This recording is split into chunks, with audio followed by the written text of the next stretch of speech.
नमस्कार. मी स्वामी MS सहाय्यक शिक्षक शिरोळे स्कूल शिरोळे पुलाची स्वामी ऑनलाईन एज्युकेशनमध्ये आपल्या सर्वांचं सहर्ष स्वागत. आज आपण इयत्ता 10वी विषय इतिहास पाठ 3 उपयोजित इतिहास याविषयीची माहिती घेणार आहोत. इतिहास लेखन पाश्चात्य व भारतीय परंपरा यामध्ये इतिहास लेखनाची परंपरा, इतिहास हे शास्त्र आहे, विज्ञान विषया इतका हा विषय महत्त्वाचा आहे हे आपल्या लक्षात आला असेल. आणि तरी देखील इतिहास विषयाकडं समाजाचा पाहण्याचा दृष्टिकोन हा गौण आहे. आपण विद्यार्थी देखील या विषयाकडं गांभीर्यानं पाहताना दिसत नाही. आपल्याला इंग्रजी, विज्ञान हे विषय महत्त्वाचे वाटतात. खरंच हा विषय इतका दुर्लक्षित आहे का? मी प्रवास करत असताना अनेक वेळा वाहनांच्या मागे इतिहास मत पूजो असं लिहिलेलं वाचायला मिळालं. म्हणजे आपला इतिहास आपल्याला उपयुक्तेचा नाही का?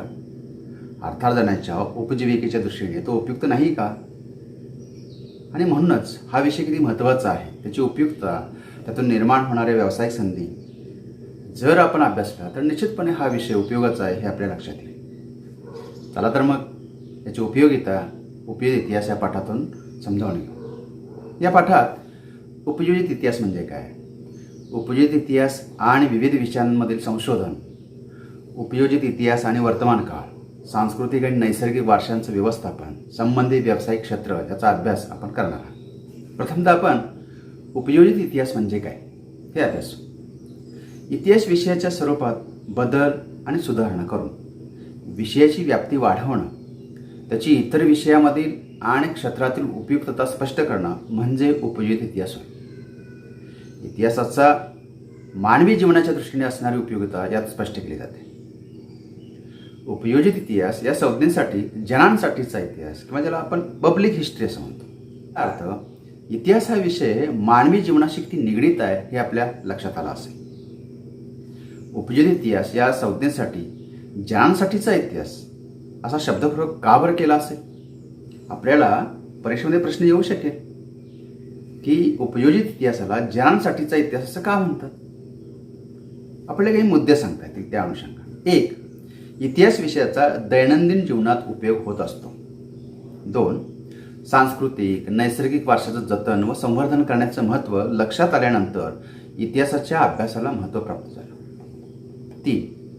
सांस्कृतिक नैसर्गिक वारसा हा सर्वसामान्य जनांच्या जीवनाशी जोडला गेलेला असतो. त्यामुळं ऐतिहासिक माहितीचं जतन संवर्धन अत्यावश्यक अंग बनलं. 4. इतिहासाची नाळ ही लोकांच्या वर्तमान काळातील जीवनसरणीशी जोडणारे एक क्षेत्र आहे. म्हणजे वर्तमानात घडणाऱ्या घटनांचा संबंध हा भूतकाळात घडलेल्या घटनांवर अवलंबून असतो. 5.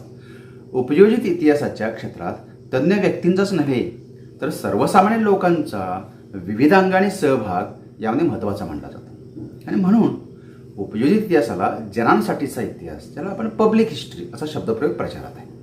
संग्रहालय, प्राचीन स्थळे यांना भेट देणारे पर्यटक या नात्यानं त्यांचा सहभाग यात महत्त्वाचा ठरतो. 6. पर्यटन, भेट देणं यातून लोकांमध्ये इतिहासाविषयीची आवड निर्माण होते आणि या आवडीतून ते स्वतःच्या गावात शहरात असणाऱ्या जी प्राचीन स्थळं आहेत त्यांचं जतन, त्यांच्या संवर्धनाच्या प्रकल्पामध्ये ते सहभागी होऊ शकतात. आणि म्हणूनच या उपयोजित इतिहासाला जनांसाठीचा इतिहास असं संबोधलेला आहे. भूतकालीन घटनासंबंधीचं जे ज्ञान इतिहासाद्वारे प्राप्त होतं त्याचा उपयोग आपल्याला वर्तमान आणि भविष्यकाळात सर्व लोकांना कसा होईल याचा विचार हा उपयोजित इतिहास या विषयाद्वारे केला जातो. वर्तमानातील सामाजिक आव्हानांवर उपाययोजना करणं, सामाजिक उपयुक्ततेचे निर्णय घेणं यासारख्या गोष्टींसाठी पूर्वी होऊन गेलेल्या घटनांचं विश्लेषण हे दिशादर्शक ठरतं आणि त्यासाठी इतिहासाचं ज्ञान आपल्याला आवश्यक आहे. तरी देखील इतिहास विषयाच्या बाबतीत काही गैरसमज आहे, ते आपण थोडे समजून घेऊ. 1. इतिहास विषय हा फक्त इतिहासकारांसाठी आणि इतिहास विषयाचा अभ्यास करू इच्छिणाऱ्या विद्यार्थ्यांसाठी असतो, हा एक पहिला गैरसमज. 2. दैनंदिन जीवनामध्ये इतिहासासारख्या विषयाचा काहीही उपयोग नसतो. 3. इतिहासासारखा विषय आर्थिकदृष्ट्या हा उत्पादन क्षेत्राशी जोडला जाऊ शकत नाही. असे काही गैरसमज या इतिहास विषयाच्या संबंधाने आपल्याला पाहायला मिळतात. पण आज इतिहासाचं महत्त्व लोकांना पटू लागलं आहे. परदेशातील अनेक विद्यापीठांमध्ये जनांसाठीचा इतिहास या विषयातील अभ्यासक्रम शिकवले जातात. भारतामध्ये बंगळुरू या ठिकाणी Srishti institute of art design and technology या संस्थेमध्ये सेंटर फॉर पब्लिक हिस्ट्री हा एक स्वतंत्र विभाग आहे आणि या ठिकाणी या विषयातील प्रकल्प आणि संशोधनाचं काम चालतं. यावरून आपल्या लक्षात आलं असेल की याचं महत्त्व किती अधोरेखित आपल्याला करावं लागेल. उपयोजित इतिहास आणि विविध विषयांमधील संशोधन या अनुषंगाने आपल्याला माहिती आहे की इतिहास हा भूतकाळात घडून गेलेल्या घटनांशी संबंधित असतो. मानवी जीवनामध्ये वर्तमान काळात घडणारं राजकारण, सामाजिक, धार्मिक संघटन, तत्त्वज्ञान, तंत्रज्ञान आणि विज्ञान, आर्थिक यासारख्या विविध क्षेत्रामध्ये घडलेल्या त्या घटना या भूतकाळात घडलेल्या घटनांवरच आधारलेल्या असतात.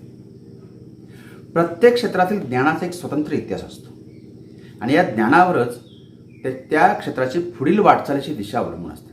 आणि याचा विचार करता अनेक विषयाच्या संशोधनामध्ये इतिहासाची संशोधन पद्धती उपयुक्त ठरते. काही विषय व या विषयात इतिहासाची संशोधन पद्धती कशी उपयुक्त ठरते ते अभ्यासू. खरं पाहता ज्ञान हे अखंड असतं. त्याला वेगवेगळ्या विषयामध्ये आपल्याला विभागता येत नाही. मानवानं आपल्या सोयीसाठी विविध विषयामध्ये त्याची विभागणी केली आहे. विषयाचा एकमेकाशी कमी जास्त संबंध असतोच. इतिहास विषयाचा त्याच्या संशोधन पद्धतीचा उपयोग हा अन्य विषयामध्ये होत असतोच. इतिहासात घडून गेलेल्या काळाचा अभ्यास केला जातो. गत काळ हा वर्तमानाप्रमाणे मूर्त स्वरूपात आढळत नाही. तो दृष्टीआड गेलेला व अज्ञात असल्यामुळं त्याची माहिती करून घेण्यासाठी त्याचा शोध घ्यावा लागतो आणि यासाठी संशोधन पद्धतीचा उपयोग केला जातो. ही इतिहासाची संशोधन पद्धती इतर विषयात उपयुक्त ठरत असते. आपण काही विषय आणि या विषयामध्ये उपयोजित इतिहास किती महत्त्वाचा आहे किंवा इतिहासाची संशोधन पद्धती किती उपयुक्त आहे हे आपण अभ्यासू. पहिला विषय तत्त्वज्ञान, ज्याला आपण यथार्थ ज्ञान अथवा ब्रह्मज्ञान म्हणतो. विविध विचारसरणीचा उगम, त्यामधली वैचारिक परंपरा आणि त्या विचारसरणीच्या वाटचालीचा इतिहास समजून घेण्यासाठी तत्त्वज्ञानाचा इतिहास अभ्यासावा लागतो. तत्त्वज्ञान ज्या भाषेतून व्यक्त झालं त्या भाषेच्या इतिहासाचाही उपयोग होतो. यामध्ये प्राचीन काळातील काही वैचारिक परंपरा, गौतम बुद्ध, वर्धमान महावीर, संत बसवेश्वर यांची जीवनविषयक विचारसरणी समजून घ्यायची असेल तर इतिहासाच्या संशोधन पद्धतीचा उपयोग करून त्यांच्या साहित्याचा, साधनांचा, अवशेषांचा, भाषेचा अभ्यास करावा लागेल. हा अभ्यास तत्त्वज्ञानाच्या विषयात उपयुक्त ठरेल. जगाच्या इतिहासात ज्या वैचारिक क्रांत्या झाल्या त्याच्या मुळाशी गतकाळात घडलेल्या घटना, निर्माण झालेले साहित्य कारणीभूत आहे. फ्रेंच राज्यक्रांतीतील रुसोचे, व्हॉल्टेअर यांच्यापासून मिळाली स्फूर्ती, रशियन क्रांतीला कार्ल मार्क्सचा विचार, मराठ्यांचं साम्राज्य स्थापनेपूर्वी संत ज्ञानेश्वर, संत तुकाराम, एकनाथ, रामदास इत्यादी संतांनी केलेले विचार प्रबोधन या इतिहासातील गोष्टींचा अभ्यास तत्त्वज्ञान विषयात उपयुक्त ठरेल. दुसरा विषय विज्ञान, वैज्ञानिक शोध आणि सिद्धांत यांचा कालक्रम आणि त्या शोधांमागील कारण परंपरेची साखळी समजावून घेणं यासाठी विज्ञानाचा इतिहास आपल्याला अभ्यासावा लागेल. गरज ही शोधाची जननी आहे असं आपण म्हणतो. अनेकदा वैज्ञानिक शोध हे मानवी गरजांची आणि जिज्ञासेचे समाधान करण्याच्या प्रयत्नातून लागलेले असते. त्यासाठी आधी अस्तित्वात असलेल्या वैज्ञानिक ज्ञानाचा उपयोग केला जातो. या शोधांमागील कारण परंपरा, कालक्रम समजून घेण्यासाठी विज्ञानाच्या इतिहासाचं ज्ञान उपयोगी पडतं. आज मानवी जीवनात विज्ञानामुळे जो क्रांतिकारी बदल झाला आहे किंवा होत आहे यामागे गतकाळात घडलेल्या घटना कारणीभूत आहेत. जसं मानवाला प्रथम अग्नीचा आणि नंतर चाकाचा शोध लागला आणि या शोधामुळं मानवी जीवनामध्ये क्रांती झाली. त्यामुळे आजच्या काळात विज्ञानात लागत असलेले शोध, या शोधांमागील कारणे शोधण्यासाठी इतिहासाची संशोधन पद्धती उपयुक्त ठरत आहे. आता पाहूया तंत्रज्ञान. कृषी उत्पादन, वस्तूंचं उत्पादन, स्थापत्य, अभियांत्रिकी इत्यादीमध्ये होत गेलेले बदल आणि त्यामागील कारण परंपरेची साखळी समजावून घेणं यासाठी तंत्रज्ञानाचा इतिहास अभ्यासावा लागतो. जसं शेतीचा शोध नवा श्मयुगात लागला तेव्हापासून आजपर्यंत शेतीच्या क्षेत्रात होत गेलेला विकास कसा झाला हे इतिहासाच्या संशोधन पद्धतीचा उपयोग करून जाणून घेऊ शकतो. वैज्ञानिक शोध आणि तंत्रज्ञानातील प्रगती ही परस्परावलंबी असतात. मानवाच्या उत्क्रांतीच्या वाटचालीत दगडी हत्यारं घडवण्यापासून ते कृषी उत्पादनाच्या विकासापर्यंत त्याला समजलेलं विज्ञान आणि त्यावर आधारलेलं तंत्रज्ञान अत्यंत महत्त्वाचं असतं. पुढे विज्ञानाच्या प्रगतीमुळं उत्पादन प्रक्रियांचं यांत्रिकीकरण होत गेलं. ते कसं होत गेलं? विज्ञान आणि तंत्रज्ञान कसं नेहमीच एकमेकावरती अवलंबून असतात हे समजण्यासाठी तंत्रज्ञानाचा इतिहास आपल्याला समजावून घेणं आवश्यक असतं. पुढील विषय पाहूया, उद्योगधंदे आणि व्यापार. उद्योगधंदे आणि व्यापार यामुळे मानवी जीवन समाजातील परस्पर व्यवहाराचं क्षेत्र विस्तारतं. त्यामुळे सांस्कृतिक संबंधाचं जाळ हे सतत विकसित होतं. उद्योगधंदे आणि व्यापार हा व्यवस्थापनाचाच एक भाग असतो. त्यांचा इतिहास समजून घेणं हे खूप महत्त्वाचं असतं. बाजार आणि व्यापार यांचं स्वरूप बदलत गेलं. या सर्वांमागील मानवी नात्याचं स्वरूप आणि समाज रचना बदलत गेली. हा सर्व प्रवास समजण्यासाठी सांस्कृतिक घडण, सामाजिक रचना, आर्थिक व्यवस्था इत्यादींचा इतिहास अभ्यासावा लागतो.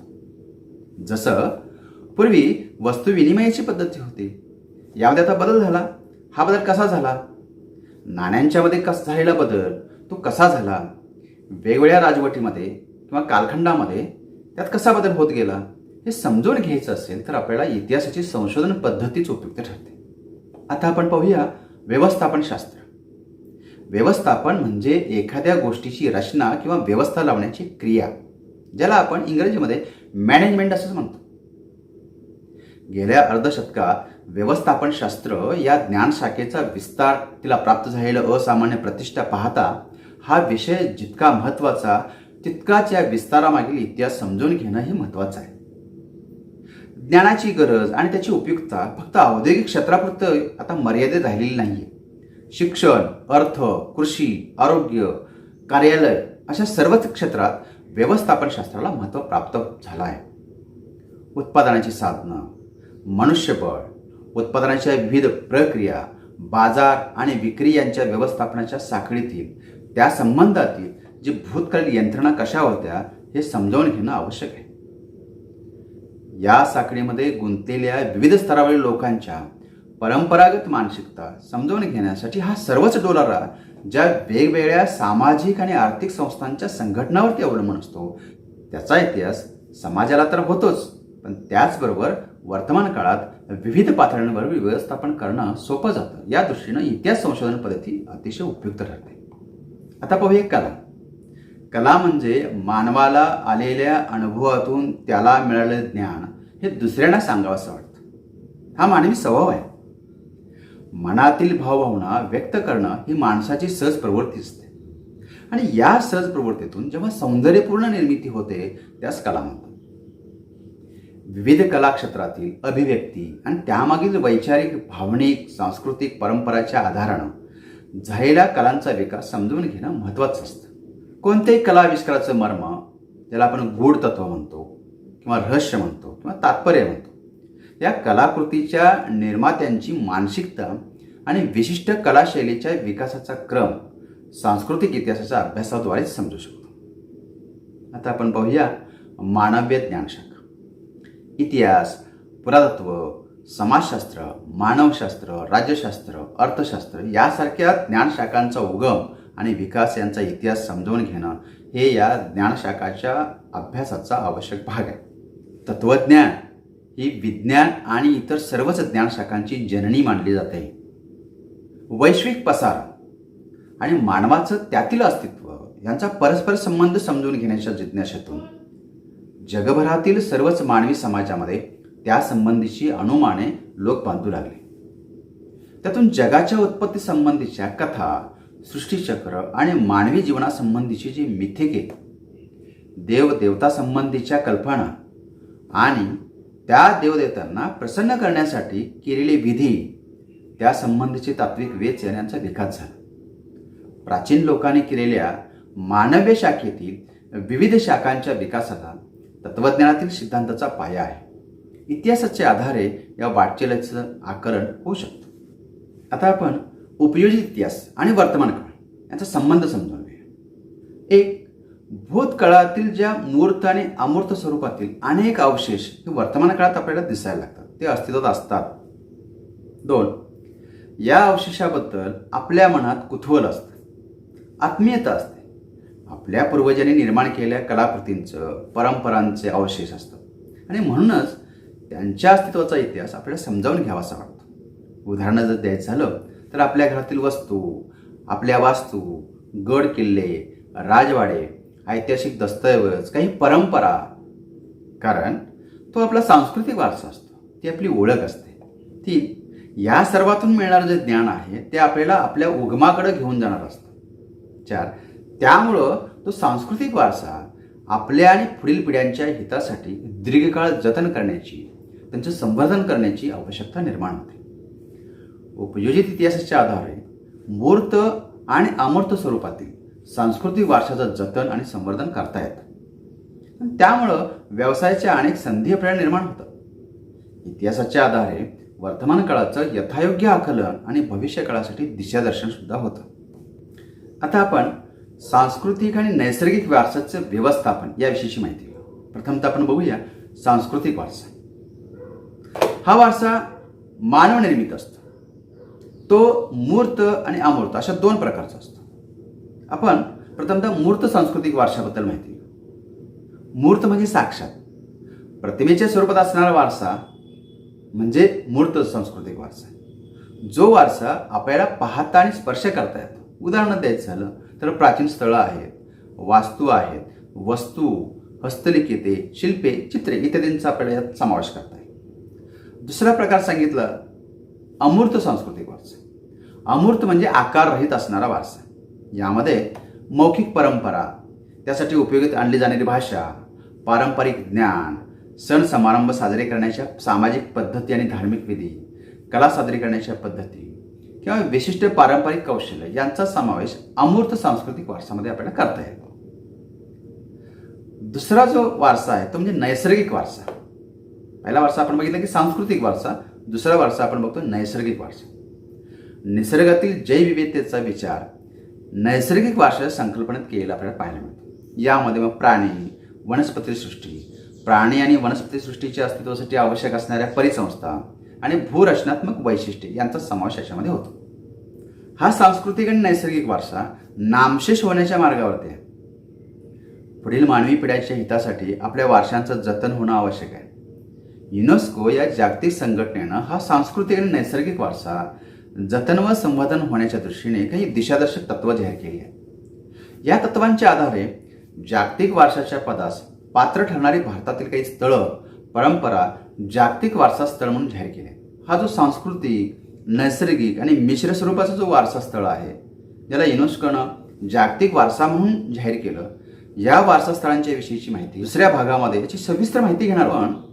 उपयोजित इतिहास या अनुषंगानं काही व्यावसायिक क्षेत्रांचा अभ्यास करू. कोणकोणत्या क्षेत्रामध्ये आपल्याला व्यावसायिक संधी मिळू शकतील?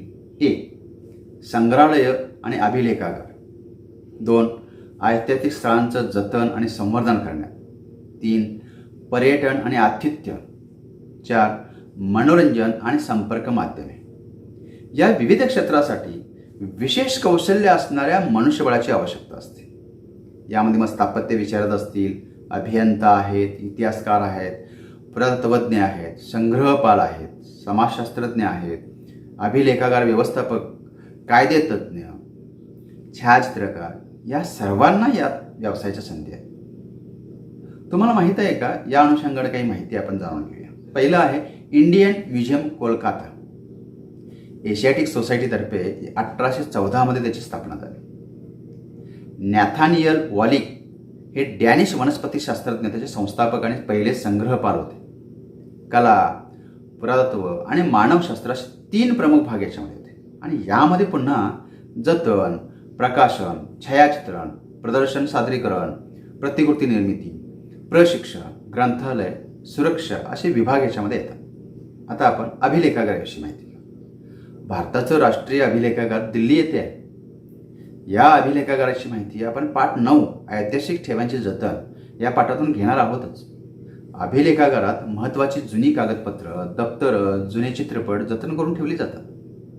आपण पुणे या ठिकाणी असणाऱ्या एका वैशिष्ट्यपूर्ण अभिलेखागाराची आता माहिती घेऊ. याला नॅशनल फिल्म आर्काईव्ह असं म्हणतात, म्हणजे राष्ट्रीय फिल्म संग्रहालय. हे पुणे येथे आहे. भारत सरकारच्या माहिती आणि प्रसारण खात्याचा माध्यम विभाग म्हणून सन 1964 मध्ये याची स्थापना झाली. हे अभिलेखागार स्थापन पाठीमागं काही उद्देश आहे. तुम्हाला विचारतील बोर्डच्या परीक्षेमध्ये, जे राष्ट्रीय फिल्म संग्रहालय स्थापन करण्यापाठीमागचे उद्देश काय. त्यातला पहिला उद्देश भविष्यातील पिढ्यांसाठी दुर्मिळ भारतीय चित्रपटांचा शोध घेणं, ते मिळवणं आणि चित्रपटांच्या त्या वारशांचं जतन करणं. 2. चित्रपटाशी संबंधित महत्त्वाच्या बाबींचं वर्गीकरण करणं, त्यांच्या कायमस्वरूपी नोंदी तयार करणं आणि संशोधन करणं. 3. चित्रपट संस्कृतीच्या प्रसाराचं केंद्र प्रस्थापित करणं. ही या अनुषंगानं या राष्ट्रीय फिल्म संग्रहालयाची स्थापना करण्यात आलेली आहे. आज आपण योजित इतिहासाचा इतर विषयासाठी असणारी तिची उपयुक्ता, वर्तमान काळासाठी तिची गरज, विविध वारशांचं जतन आणि संवर्धन, त्याच्यानंतर यातील व्यावसायिक संधी याविषयीची माहिती घेतली. पुढील भागात आपण जो भारतातील सांस्कृतिक, नैसर्गिक, जो जागतिक वारसा म्हणून जाहीर केला, त्या वारशांच्या विषयीची माहिती आपण सविस्तर घेणार आहोत. धन्यवाद. पाठ आपल्यास आवडल्यास लाईक करा, सबस्क्राईब करा.